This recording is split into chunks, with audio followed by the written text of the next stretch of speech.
Aśvatthāman has joined the fight as a 4-star archer class servant.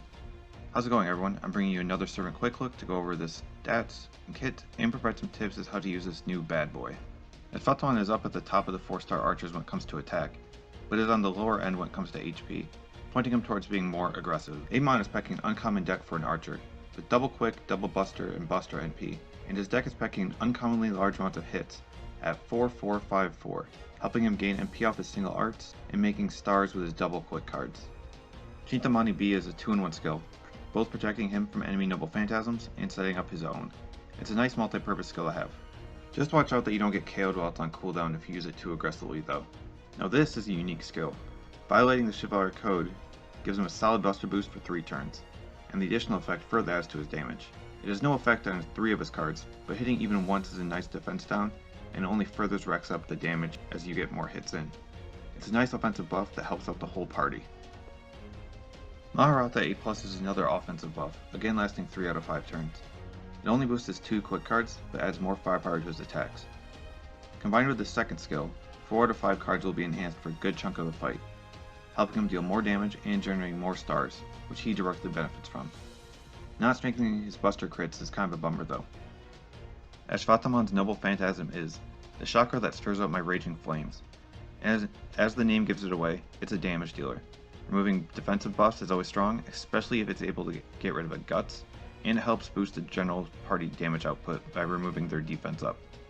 And that sure is a nice damage boost based on missing health that comes with it. The general plan is to take hits, and then when you're low, charge up your MP with Chintamani to protect yourself and hit really hard with this. But that's not always going to work.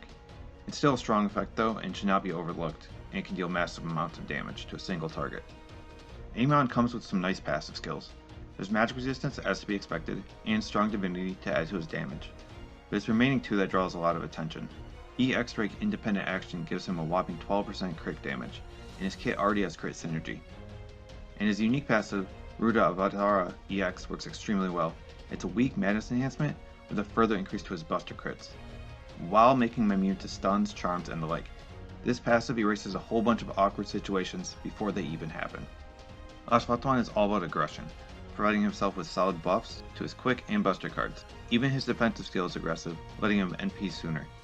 All his buffs are strong, but are imperfect. The second bonuses to his buffs only last a certain number of hits on specific cards, so you won't always get the full value out of them unless things line up perfectly. There's a balancing game to be played, and although he has crit synergy, he has no extra star absorption outside of his high class rate. And he provides very little team utility, selfishly keeping his buffs to himself. But he's the one that should be dealing out the damage for your team, and can do it pretty well. Amon wants to deal damage. If you can support constant crits, Joint Recital and Victor of the Moon can do that.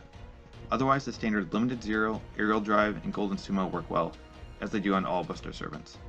If you want to go crazy with the largest burst, 2 Gods 3 Legs can gut you at 1 HP to boost your Noble Phantasm sky high.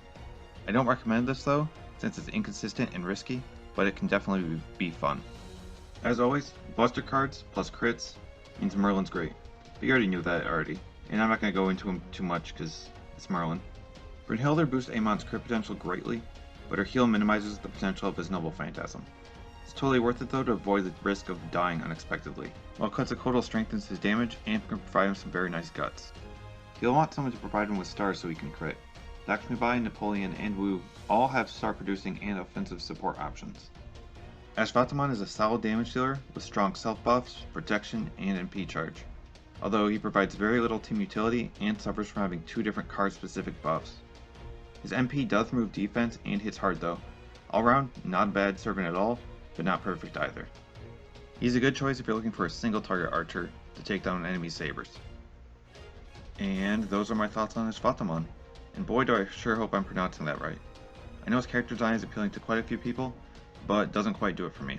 Let me know what you think of him and how you've been finding him. Until next time, later.